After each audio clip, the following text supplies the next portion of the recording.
mil quilômetros de ruas é saber aonde a rua está ruim ou não.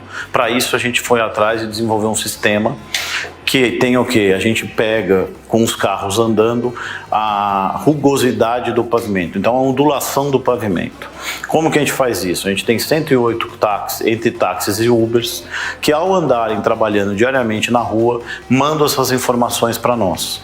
Com isso a gente monta um mapa da cidade, sabe aonde passa mais carro, e a partir daí a gente decidiu aonde fazer esse recap nesse momento. Para o superintendente executivo da Associação Brasileira das Empresas Distribuidoras de Asfaltos, Diego Silfice, o mercado asfáltico está em expansão no Brasil.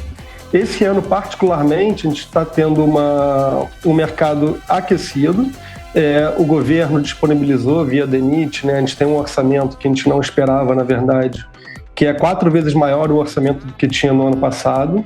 Então, a gente tem uma tendência e uma expectativa bastante grande para ter um mercado em 2023 de 15% a 20% maior do que foi o mercado de 2022. As distribuidoras estão preparadas, a gente está preparado para atender essa demanda.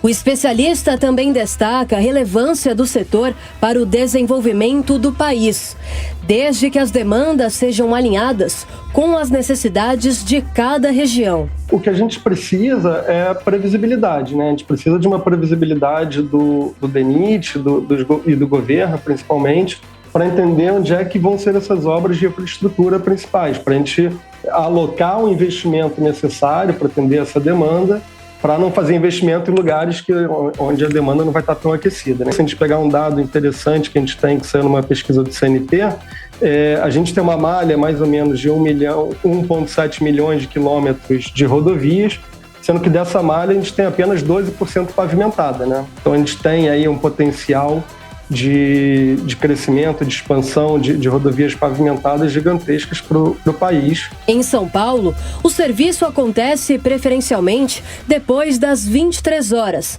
para assim não prejudicar a mobilidade. A previsão é de que o programa seja finalizado até o fim da gestão. Apesar das críticas ao projeto, o mercado aposta que arcabouço fiscal passe sem crise no Congresso. Confira os detalhes na reportagem de Marcelo Matos. O mercado aguarda a tramitação do arcabouço para evitar riscos fiscais ao país. Para o economista Felipe Isaac, apesar das críticas ao novo teto de gastos, o mecanismo sinaliza um limite nas despesas federais.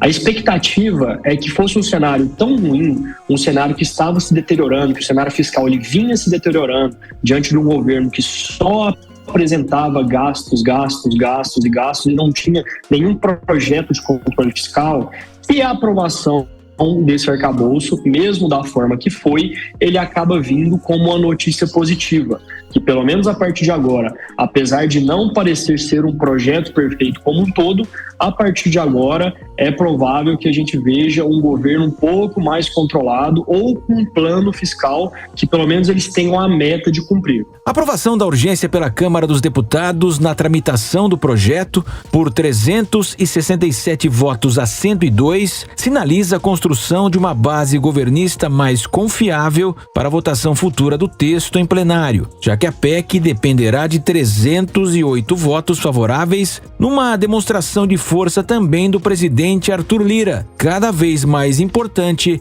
na articulação das intenções de Lula na casa. Vilela, quero sua opinião a respeito, desse arcabouço fiscal. Você acredita que seja aí um limite de cheque especial e que isso vai estourar uma hora? Exatamente. O arcabouço fiscal, ele de alguma forma está sendo comemorado, não é pelos seus méritos, mas porque pelo menos ele é um norte, ele é um marco dentro da execução fiscal do governo federal. Existia até o presente momento um grande receio por parte do mercado de como ficaria esse andamento fiscal do governo federal, e aí a partir do momento que foi apresentado o arcabouço, o mercado pelo menos se esperou aliviado, falou, ufa, não vamos ter nada de outro mundo, nada que vai acabar trazendo um maior problema para o gasto fiscal do governo. Agora, o texto, ele está longe de ser um texto adequado, é um texto que não pune os governantes que eventualmente não cumpram o que está estabelecido no arcabouço fiscal, e é um texto, sim, que num médio prazo, ele cobrará o preço de ter sido um arcabouço fiscal muito mais frouxo do que o teto de gastos. Esse sim, um efetivo marco fiscal que fazia com que o governo não gastasse além das suas possibilidades. Ô Vilela, e falando sobre a tramitação no Congresso Nacional, essa semana tivemos um gesto importante que foi do ex-presidente Jair Bolsonaro, naquela visita que ele fez na quinta-feira, se eu não me engano, ao Senado, quando visitou o gabinete do filho, Flávio Bolsonaro. O pai, o ex-presidente Bolsonaro, disse que o PL não quer impedir a votação, que o partido vai trabalhar para que o Brasil não afunde, para que o país não caminhe para uma crise e que o partido não quer o caos, né, que vai trabalhar pela paz, que não há uma oposição radical. Foi esse o termo que Bolsonaro usou, que o partido não quer fazer uma oposição radical e que, no caso do arcabouço fiscal, não vai impedir a votação. Você considera acertado esse posicionamento, Vilela? Eu considero bastante acertado. Eu vejo que todos nós cidadãos não queremos mais a política pela política, a oposição pela oposição. Nós queremos a solução para o Brasil. Essa votação do arcabouço fiscal, eu tenho absoluta confiança que será aprovado. Pode ter alguns ajustes no texto, mas ele será aprovado. Porque é algo que é importante para o Brasil, é importante para o mercado. Eu não considero uma vitória do governo Lula. O governo Lula teve que ceder numa série de pontos com relação ao que ele gostaria de ver no arcabouço fiscal. Mas a racionalidade que foi colocada pelo ex-presidente Bolsonaro, ela é no sentido de que o Brasil se una para que tenha pelo menos um marco fiscal, um limite fiscal para evitar o sobreendividamento por parte do governo federal. Era um destaque que chega agora do Rio de Janeiro. Quase 500 famílias foram despejadas de um condomínio do programa Minha Casa Minha Vida em São Gonçalo, na região metropolitana do Rio. A maioria dos moradores ficou desabrigada após as chuvas que atingiram a região em fevereiro. Repórter Rodrigo Viga é quem vai trazer para a gente as informações ao vivo. Qual o motivo dessa ordem de despejo, Viga? Bom dia. Para você, para a Elis, para o nosso espectador internauta da Jovem Pan, uma cena que chamou bastante atenção, né?